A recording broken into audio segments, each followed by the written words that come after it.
मुकुट कुंडल त्रिभंगलितचारु कौस्तुभेन विराजित। अर्थात भगवान बढ़िया बन ठन के आ रहे हैं। कैसे?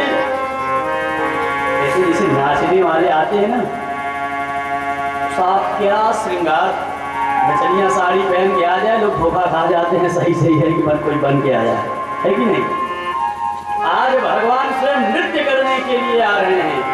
और नृत्य कहाँ करना है इनको? अपने भक्तों के हृदय में नृत्य करना है, क्योंकि भक्ति हृदय में आ चुकी है। भगवान भी सुंदर मुरली मनोहर बन करके हृदय में आकर के विराजमान हो जाते हैं। कहते तत्कथा सवरार्थम ते गूढ़ रूपेण संस्थिता।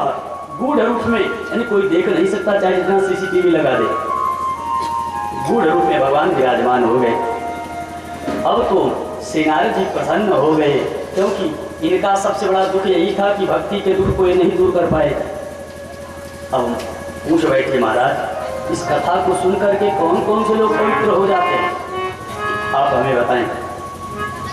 कुमारों ने कहा कि जो मानव निरंतर पाप करता है, जो हमेशा दुराचार में ही रत रहते हैं, जो बीमारगी हैं, जो क्रोध की अग्नि में जलते रहते हैं, जो कुटिल हैं, कामी हैं, यहाँ तक कि दम्भी हैं, ईर्ष्यालु हैं, ये भी अगर प्रेम से सप्ताह विधि से कथा सुन लें, सप्ताह यज्ञेन कलौ पुनन्ति ते तेपि, वे भी सप्ताह यज्ञेन कलौ पुनन्ति, इस एक सप्ताह यज्ञ से कलयुग में पवित्र हो जाएंगे। एक उदाहरण भी देते हैं। अत्र ते कीर्तयिष्याम इतिहासं पुरातनं यस्य श्रवणमात्रेण पापहानिः प्रजायते। कहते यहाँ पर मैं आपसे कहूँगा, अत्र ते कीर्तयिष्याम, तुम लोगों से मैं कहूँगा क्या? इतिहास। कैसा इतिहास?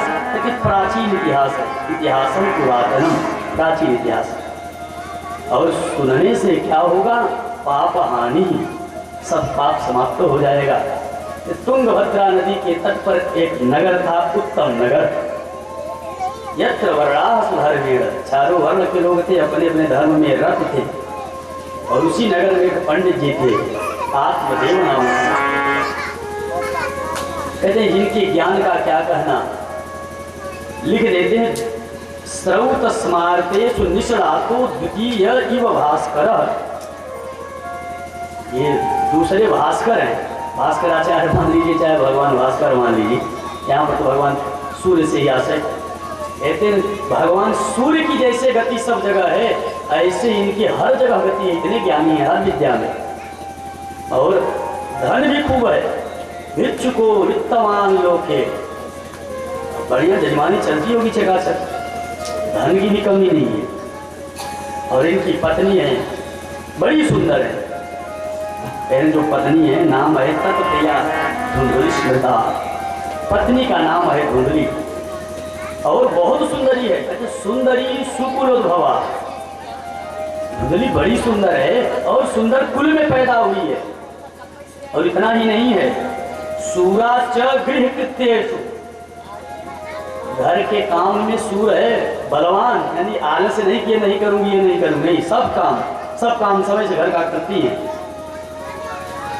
और एवं निवसतो प्रेमणा, प्रेम से रहती है घर में अपने। बस कहते एक दो दोष भी है।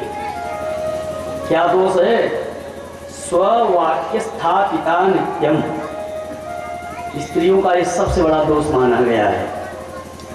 यानी मुंह से निकला 2 दूनी 5, तो चाहे महाभारत से भी बड़ा भारत हो जाए, 5 तो 5। तो ये दोष बहुत बेकार होता है। लेकिन धुंधुली में दोष है, अपनी बात ही मनवाती। कृपणा कलह प्रिया, कलह भी करती, कलह में इसे मजा आता है, कलह में इसकी रुचि है। लेकिन फिर भी आत्मदेव जी आनंद से रहते ने, कोई बात नहीं, कोई बात नहीं, पड़े रहे, लड़ो क्या करेंगे। अच्छा कोई अपने से लड़े और लड़ाई आप नहीं करना चाहते हो, तो बस वही चौपाई याद करना पड़ेगा आपको। चले जा तुम दीन दिखाई, सुनता टका क्रोध कर धाई, राम जी क्या किए, एक ही बाण प्राण लीना, दीन जानित ही निज पर बिरहा। एक ही बाण से मार डाले। इसका अर्थ क्या है? कहते ताटका क्रोध में आ रही है, और अगर कोई क्रोध में आपके सामने आए, एक बाण का प्रयोग करिए। एक बाण क्या है कि भैया तुम ही भर क्रोधी रहो, हमें क्रोध नहीं आएगा। और अगर दोनों को क्रोध आ गया फिर बात बढ़ जाएगी। अगर लड़ाई टालना है, अगला क्रोधित है, तो बस आप बिल्कुल क्रोध मत करिए, भले ही वो गलत है। अगर आप लड़ाई टालना चाहते हो तो आत्मदेव जी सब समझ रहे हैं, शांत रहते हैं। एक बार की बात, इनके पितरों को कष्ट हुआ, शायद पितृपक्ष रहा होगा, तर्पण कर रहे थे पितरों का। पितृ देवताओं ने आंसू बहाए, बेटा तुम्हारे बाद हमारा तर्पण कौन करेगा? कोई संतान नहीं तुमको, क्या हम अनाथ हो जाएंगे? आत्मदेव जी को बहुत दुख हुआ है। बस आज जंगल का रास्ता पकड़ लिए जा रहे हैं, या तो प्राण देंगे या तो बेटा लेके आएंगे। नारद जी का हाल हो गया, देहूं शराब की मरी हूं जाई, या तो बेटा ही दूंगा तो मर ही जाऊंगा। आत्मदेव जी चल दिए। धन्य है भगवान की लीला। सामने एक महात्मा जी आ गए, और अगर सामने संत आ जाए साहब क्या कहना। जैसे संत के दर्शन हुए, पंडित जी जाकर के सीधे साष्टांग प्रणाम चरणों में लेट गए। संत जी हाथ रखे हैं सिर पर। आत्मदेव जी उठे हैं तो आंखों से आंसू निकलने लगा। आत्मदेव जी कभी किसी के सामने नहीं रोए। क्यों? कि सारा संसार में बहुत ज्ञानी मानता है, और वास्तव में बड़ा व्यक्ति अपने छोटों के सामने नहीं रो सकता। लेकिन अगर संत मिल जाते हैं तो कहते हैं राजा का भी दुख संत के ही सामने प्रकट होता है, और प्रजा का भी दुख संत के ही सामने प्रकट होता है। निज दुख सुख सब गुरु ही सुनाए। राजा अपना दुख दूसरे से नहीं कह सकता, लेकिन गुरु के आगे, संत के आगे तो सब कुछ खुल जाता है। और वास्तव में अगर आत्म कल्याण चाहिए सबको, एक बात तो माननी ही पड़ेगी कि हम सब लोग अपने जीवन में एक जगह ऐसा बना ले कि जहाँ कम से कम वहाँ तो झूठ ना बोले, बाकी सब जगह तो सब बोल ही रहे हैं। एक जगह चयन कर ले कि हमें इनके सामने झूठ नहीं बोलना है। संत सदगुरु से बढ़कर के दूसरा रास्ता आपके पास नहीं है। महात्मा जी बोल पड़े, कथम रोदिसि विप्रत्वम् काते चिंता बलीयसी वदत्वं सत्वरं मह्यं स्वस्य दुःखस्य कारणम्। स्वदुःखस्य कारणं वद, अपने दुख का कारण बोलो। विप्रत्वं कथम रोदसी, पंडित जी क्यों रो रहे हो? काते चिंता बलीयसी, ये का बड़ी ऐसी चिंता, कौन सी बड़ी चिंता तुम्हें आ गई? सत्वरम, जल्दी बताओ क्या बात है। अब पंडित जी बताने लगे, भगवान क्या बताऊं। प्रजा दुखेन शून्यो हम, संतान नहीं है सबसे बड़ा दुख है। और बाबा धिक जीवनम प्रजाहीनम, बिना संतान के जीवन बेकार है, धिक्कार है। अब सन्यासी महात्मा बोलने लगे, अरे पंडित जी आप पढ़े लिखे हो, जानते हो कि सन्यास है सर्वथा सुखम, बाबा जी बन जाओ इसी में आनंद है। तो आत्मदेव जी बोले, महाराज एक बात बताइए, आप ब्रह्मचर्य से सीधे सन्यास में पहुंच गए कि गृहस्थ से गए? बोले नहीं, हम तो सीधे सीधे सन्यासी बन गए ब्रह्मचर्य से। बोले तभी आपको गृहस्थ का सुख नहीं मालूम है। क्या सुख है? कुछ संत कहते हैं गृहस्थ का सुख, नाती गोद में बैठ के जब धोती गंदा करता है कितना सुख मिलता है। संत लोग बहुत सुंदर भाव देते हैं इसमें। कहते हैं आत्मदेव जी के मन में शायद यही रहस्य रहा हो कि गोद में बैठ के नाती जब दाढ़ी खींचता है तो कितना आनंद मिलता है। महाराज हमें तो देखा चाहिए, फल लगाता हूँ वृक्ष नहीं देता, गाय दूसरे के घर में बछड़ा देगी, घर में आएगी तो बंध्या हो जाएगी। अगर मैं फल भी घर में रख दूँ तो अगले ही दिन सड़ जाता है, मैं क्या करूँ। महात्मा जी कहते हैं देखो तुम्हारे भाग्य में 7 जन्म तक संतान सुख नहीं है, लेकिन बोले नहीं हमें तो संतान चाहिए ही चाहिए, नहीं देंगे तो आपके सिर के सामने आत्महत्या कर लूंगा। महात्मा जी समझ गए, अच्छे फंस गए, अब तो देना ही पड़ेगा। एक फल निकाले, कुछ संत जन कहते फल में क्या फल था, फल तो ऐसे ही गए होंगे, लेकिन इस फल में किस तपस्या का फल था। कहते वो महात्मा जी श्रीमद् भागवत के 5म स्कंध का नित्य पाठ करते थे और महात्मा जी वही फल उठाए थे, एक पाठ का फल संकल्प कर दिए भगवान पंडित जी की भी मनोकामना पूरी हो, और देते हुए बोले ले जाइए और इदम भक्षय पत्न्यात्म, अपने पत्नी को इसे आप खिलाना। बोले ठीक है। अब महात्मा जी कहीं गए, आत्मदेव जी आए, प्रसन्न होकर के दरवाजा खटखटाए, पत्नी दौड़ के दरवाजा खोली, क्या है तुम्हारे लिए क्या सुंदर फल लाया हूं। धुंधली बोली गला तो ऐसे फाड़ रहे जैसे नवलखा बनवा के लाए हो, हमने जीवन में फल ही नहीं खाए। अरे नहीं फल खाएगी तो बेटा होगा। अच्छा ठीक है खा लूंगी, दीजिए ले ली। आत्मदेव जी किसी कार्य में संलग्न भय चले गए और धुंधली फल लेकर के जोर से रोने लगी। बगल की सब स्त्रियां इकट्ठी हो गई, पूरे गांव भर को तो ये बुलाती कि आज क्यों रो रही है, चल के देखा है। तर्क देती है फल भक्षेण गर्भस्या गर्भिणो गर्भवृत्तिका स्वल्प भक्षं ततो शक्तिर् गृह कार्यं कथं भवेत्। फल खाऊंगी गर्व होगा, स्वल्पभक्षम भोजन कम हो जाएगा, ततो शक्ति ही कमजोर हो जाऊंगी। सब ने कहा अरे कमजोर हो जाएगी तो तुझको कौन ओलंपिक में जाना है कुश्ती लड़ने। बोली वो बात नहीं, गृह कार्यम कथम भवेत्, घर का काम कैसे होगा। किसी ने सुझाव दिया होगा कि ननद को बुला लो, बोली हमारी उनकी नहीं पड़ती, तर्क दे दी और लांछन लगा दी।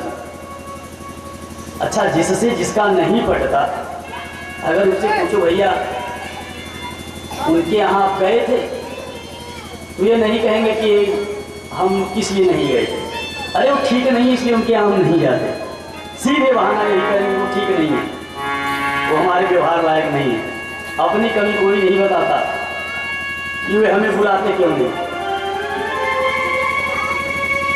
लांछन क्या लगाती है, ननद हमारी महाचोर है इसलिए नहीं बुलाऊंगी। तथा बहुत तर्क दी नहीं खाने का, इतने में इनकी छोटी बहन न जाने कहाँ से आई। उसने कहा फल को गाय को खिला दो, पंडित जी से बोल देना हमने खा लिया, हमारे गर्भ में बालक है, समय होगा बालक आएगा, मैं पति से तुम्हारी बात भिजवा दूंगी, तुम बदले में कुछ दे देना, हिसाब बराबर। बात पक्की हो गई। ठीक 6 महीने बाद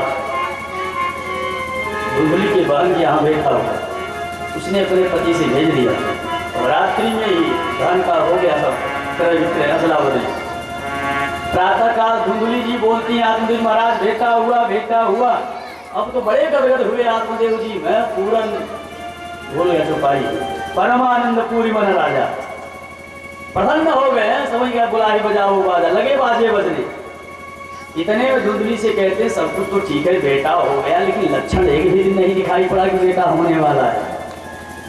बोलती है यही तो आशीर्वाद है, संतों के आशीर्वाद का यही तो फल है कि बिना पता चले ही हो जाता है विवाह। जय वसंत भगवान। 3 महीने बीते थे, गाय ने भी सुंदर बालक को जन्म दिया, नामकरण दोनों का हुआ। कान जो गाय से पैदा हुए उनके कान बड़े बड़े कान थे, इसलिए उनका नाम गौकर्ण हुआ। बोलिए गौकर्ण महाराज की जय हो। दोनों बेटे बड़े हो गए, दोनों नंबर 1 के, दोनों प्रथम श्रेणी के हैं। अंतर थोड़ा सा है, गोकर्ण पंडितो ज्ञानी धुंधकारी महाखलह। एक नंबर 1 का विद्वान और दूसरा नंबर 1 का शैतान। अब धुंधकारी की दिनचर्या बिगड़ गई। हिंसकः शस्त्रधारी च दीनांधा नाम प्रपीडकः। दीनों को अंधों को खूब सताता है धुंधकारी। क्या सताना। ढोलवंशी वाले की। आत्मदेव जी को बड़ा दुख हुआ बेटे के कृत्य से। एक दिन बहुत दुख हो गया, एक जगह बैठ करके रोने लगे, बहुत दुखी हुए। इतने में पीछे से आवाज आई, पिताजी। बड़ी गंभीर वाणी थी। ये वाणी तो थी गोकर्ण जी की, लेकिन आत्मदेव जी जब सुने हैं, इन्हें लगा कि जंगल वाले महात्मा जी आ गए क्या। और गोकर्ण जी के वाणी से पता चल रहा है, जितनी वाणी गोकर्ण जी बोले हैं लगभग वही बात वो संत जी भी बोले थे। कुछ विद्वान तो यहाँ तक कहते हैं कि गोकर्ण जी के रूप में वही संत जी ही आए हैं इनका कल्याण करने के लिए। असारः खलु संसारो दुख रूपी विमोहकः। सुतः कस्य धनं कस्य स्नेहवान् ज्वलते निशम्। यही बात तो महात्मा जी भी बोले थे, शब्द अलग थे। मुनिचा ज्ञानम प्रजा रूपम, वही। और यही तो सुतः कस्य धनम कस्य, वही तो पूरी बात है। गोकर्ण जी कहते हैं, पिताजी संसार असार है, दुख रूप है। क्यों? विमोहक, जो मोहित हो जाते हैं उनके लिए। और बेटा किसी का नहीं होता, धन किसी का होता है, कोई किसी का नहीं होता। हाँ, साथ में लोग जरूर रहते हैं, सहयोग करते हैं, लेकिन भोगना तो अपने ही शरीर को पड़ता है। इसलिए पिताजी दुख निकाल दो मन से। संसार में किसी को सुख है ही नहीं। हर व्यक्ति को लगता है कि मेरे पास जो वस्तु नहीं है, यह वस्तु जिसके पास है वो हमसे ज्यादा सुखी है। ऐसा लगता सबको है। जिसके पास 4 पहिया नहीं, उसे लगता है 4 पहिया वाले ज्यादा सुखी है। बस यही है, बाकी कुछ नहीं है।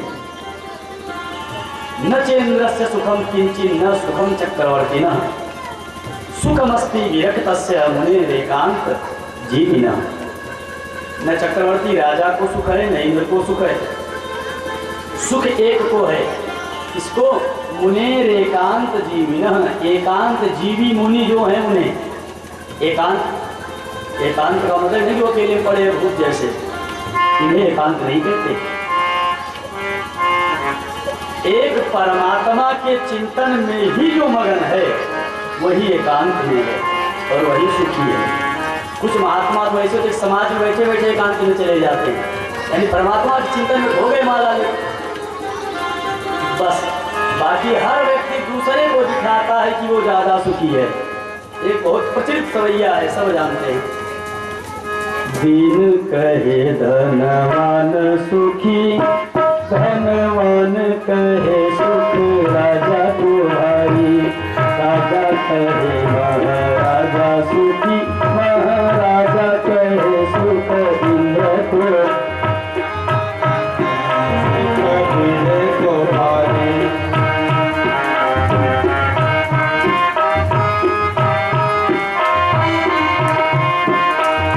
इंद्र कहे चतुरानन सुखी, चतुरानन कहे सुख विष्णु को भारी। श्री हरिदास विचार